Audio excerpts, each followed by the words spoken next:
সবাইকে আমন্ত্রণ জানাচ্ছি স্কয়ার ফার্মাসিউটিক্যালস পিএলসি বাংলাদেশ নিবেদিত সুস্থ জীবনের গল্প অনুষ্ঠানে। প্রিয় দর্শক, আপনাদের সাথে আছি আমি ডাক্তার অর্থি চক্রী।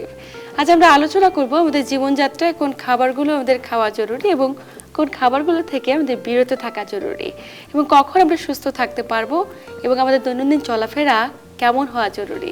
প্রত্যেকটি বিষয় নিয়ে বিস্তারিত আলোচনায় স্টুডিওতে আমাদের সাথে উপস্থিত রয়েছেন একজন স্বনামধন্য বিশেষজ্ঞ চিকিৎসক। উপস্থিত আছেন অধ্যাপক ডাক্তার মোহাম্মদ মাহমুদুজ্জামান, যিনি অধ্যাপক এবং বিভাগীয় প্রধান, মেডিকেল গ্যাস্ট্রোন্টারোলজি বিভাগ, ন্যাশনাল গ্যাস্ট্রো লিভার ইনস্টিটিউট হাসপাতাল, মহাখালী, ঢাকা। স্যার, স্বাগত আমাদের আজকের আয়োজনে। আপনাকেও স্বাগতম। স্যার, আমাদের জীবনযাত্রায় কোন খাবারগুলো আমাদের আসলে বিরত রাখা উচিত এবং কোন খাবারগুলো খেলে আমরা গ্যাস্ট্রোএন্টারোলজিস্ট বা তাদের শরণাপন্ন বেশি বেশি পরিমাণে হতে হয়? ধন্যবাদ আপনাকে। খাদ্য আমাদের জীবনের একটা খুব ইম্পর্টেন্ট একটা অংশ। তো খাদ্যের সিলেকশনের একটা ব্যাপার আছে যে আমরা কোন খাবার খেলে ভালো হয়।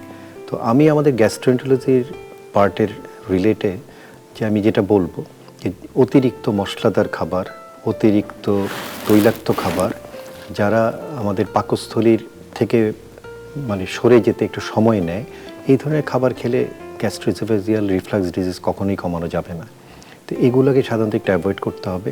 আমাদের চেষ্টা থাকবে যে সহজ পাচ্য যে ধরনের খাবার, যেমন আমরা ভাত, ডাল, সবজির মধ্যে পেঁপে, লাউ, তারপরে যে ধরনের শসা তরকারি এগুলো খেতে পারি, মাছ মুরগি খেতে পারি। তবে বিফ, মাটন এগুলো একটু কম খেতে হবে। আর আমরা বাইরের যে বিরিয়ানি, তেহারি, তারপর হচ্ছে পিৎজা, বার্গার এগুলো যে খাই, এগুলো কিন্তু আমাদের পেটের মধ্যে যথেষ্ট সমস্যা করে, কারণ এগুলো ডাইজেস্ট করতেও পেটের অনেক কষ্ট হয়। আর এগুলো খেলে দেখা যায় যে অ্যাসিড নিঃসরণ বেড়ে যায় পেটে। এগুলো হজম করতে যখন দেরি হয় তখন পেটে প্রচুর গ্যাস তৈরি হয়। তো এইগুলো যদি আমরা এই খাবারগুলো অ্যাভয়েড না করি, তাহলে আমরা যতই চিকিৎসা করি বা যতই ওষুধ খাই, আমরা সেই সুস্থ জীবন পেতে পাবো না। সেই জন্য আমাদেরকে খাবারের মানে মূল ইয়ে থাকবে যে আমরা সহজ পাচ্য খাবার খাবো। নিঃসন্দেহে। এবং স্যার, আমরা অনেকে প্রসেস ফুড খাই এখন, কোল্ড ড্রিঙ্কস, কোল্ড কফি কিংবা সফট ড্রিঙ্কস। এই খাবারগুলো আমাদের গ্যাস্ট্রোএসোফেজিয়াল রিফ্লাক্স ডিজিজ বাড়াতে কতটুকু সহায়ক ভূমিকা পালন করতে পারে?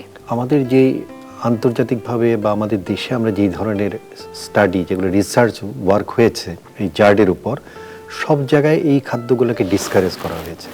দেখা গেছে এগুলো যারা খায় তাদের রিফ্লাক্স অনেক বেশি হয়। আচ্ছা। তো আমরা সেই ক্ষেত্রে এটা যেহেতু প্রুভেন রিসার্চে, আমরা এই খাবারগুলো থেকে দূর থাকতে হবে, কারণ এরা দেখা যায় যে রিফ্লাক্সটাকে বাড়িয়ে দেয়। এবং আমরা কোনটিকে আসলে রিফ্লাক্স বাড়িয়ে দেয়া বলছি, অনেকে তো বোঝে না সেটি। অ্যাসিড সৃষ্টি হবে আমাদের পাকস্থলীতে, সেটি আমাদের মুখ গহ্বর পর্যন্ত চলে আসে, বিষয়টি কেমন? না, একটু অল্প আসলে তো তেমন হয়তো একটু মুখ টকটক লাগে, এটা না। যখন বাড়িয়ে দেয় তখন দেখা যায় অনেক সময় রোগী শ্বাসকষ্ট, বুকে ব্যথা, বুক জ্বালা পড়া, এবং সে হয়তো স্থির হয়ে বসতেই পারে না, এরকম একটা অবস্থায় চলে যায়। এবং অনেক সময় মনে হয় যে হার্ট অ্যাটাক করলে যেরকম হয়, রোগীর বুকটা পুরো চেপে আসে, এরকম সিভিয়ারিটি নিয়ে প্রেজেন্ট করতে পারে, যেটা তার দৈনন্দিন নর্মাল যে কাজকর্ম আছে সেগুলো থেকে তাকে বিরত রাখতে বাধ্য করে। তখনই আমরা এটা সিভিয়ার জার্ড বলবো।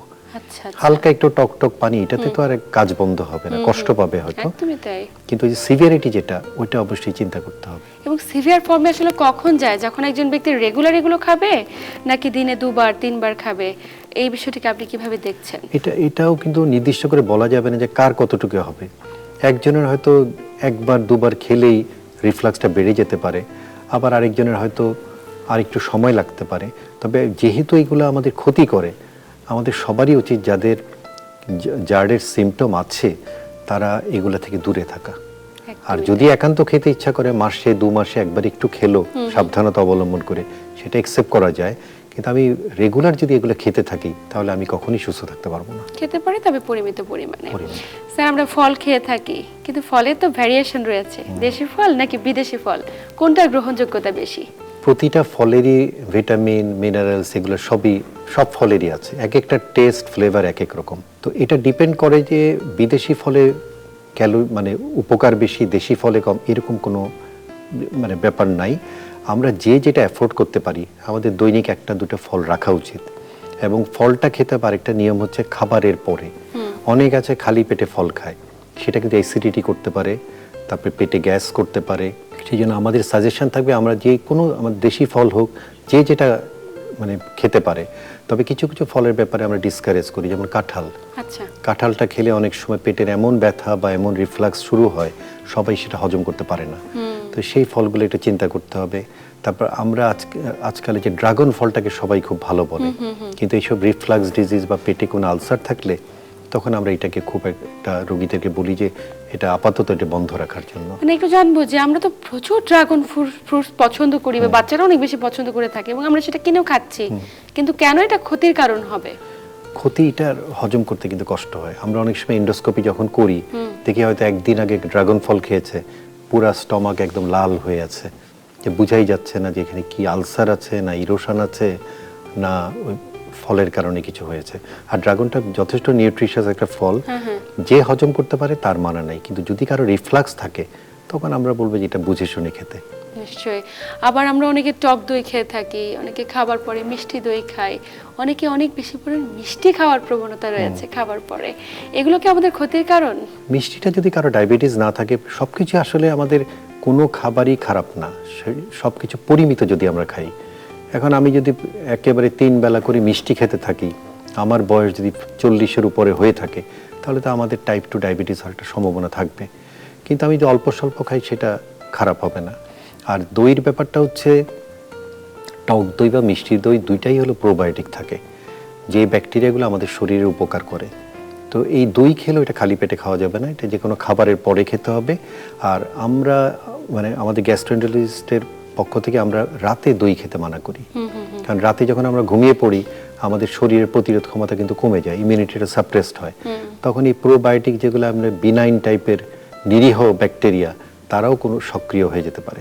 সেই জন্য আমরা বলবো যে যদি আমাদের দই খেতে হয় সকালে দুপুরে খাই খাবারের পরে, যেটা আমাদের উপকার করবে। সেটা টক দই আর মিষ্টি দইয়ের মধ্যে খুব একটা পার্থক্য আমরা ধরি না। তবে যদি কারো ডায়াবেটিস থাকে তাই মিষ্টি দইটা অ্যাভয়েড করতে হবে, তাকে টক দইটা খেলেই ভালো হবে তার। একদমই স্যার। আমরা যেহেতু কোল্ড ড্রিঙ্কস, সফট ড্রিঙ্কস যেগুলো আমরা হজমে সহায়ক ভূমিকা পালন করে বলে মনে করতাম, সেগুলো খাওয়া থেকে বিরত থাকতে বলছি। সেক্ষেত্রে আদা পানি কিংবা জিরা পানি, মৌরি, এগুলো খাওয়ার কি কোনো বিশেষ গুরুত্ব রয়েছে কিনা? এগুলো তো সে উপকার, ডাইজেশনে হেল্প করে, সেই ক্ষেত্রে রিফ্লাক্স কমাতে পারে, তারপরে অ্যাসিডিটি কমাতে পারে, এগুলো উপকার করে। এটা ন্যাচারাল একটা খাবার। এর সাথে একটা আমি যোগ করতে চাচ্ছি, আর একটা আদাটাও যোগ করতে পারি, আদাটাও কিন্তু হজমে হেল্প করে। এবং আদার সাথে পানি মিশিয়ে খাওয়াটা জরুরি নাকি এমনি আদা চিবিয়ে খেতে পারে? আদা লবণ দিয়ে আদা চিবিয়ে খেতে পারে খাবারের পরে, সেটা অ্যাসিডিটি কমাবে এবং খাবার হজমে হেল্প করে। স্যার, খুবই গুরুত্বপূর্ণ তথ্য পেলাম। অনেক কিছু খাবার খাচ্ছি আমরা নিত্যদিনে যেগুলো আমাদের খাওয়া একদমই উচিত না, কিন্তু মনের অজান্তেই খেয়ে ফেলছি এবং অনেক ধরনের ক্ষতির সম্মুখীন হচ্ছি। আপনি খুব গুরুত্বপূর্ণ তথ্য দিয়েছেন, আপনাকে আন্তরিক ধন্যবাদ গুরুত্বপূর্ণ তথ্য এবং পরামর্শের মাধ্যমে দর্শকদের উপকৃত করবার জন্য। আপনাকেও ধন্যবাদ, দর্শক মণ্ডলীকেও ধন্যবাদ। প্রিয় দর্শক, এই ছিল আমাদের আজকের আয়োজন। এতক্ষণ সাথে থাকার জন্য সবাইকে আন্তরিক ধন্যবাদ। সবাই ভালো থাকুন, সুস্থ থাকুন এবং দীপ্ত টিভির সাথেই থাকুন।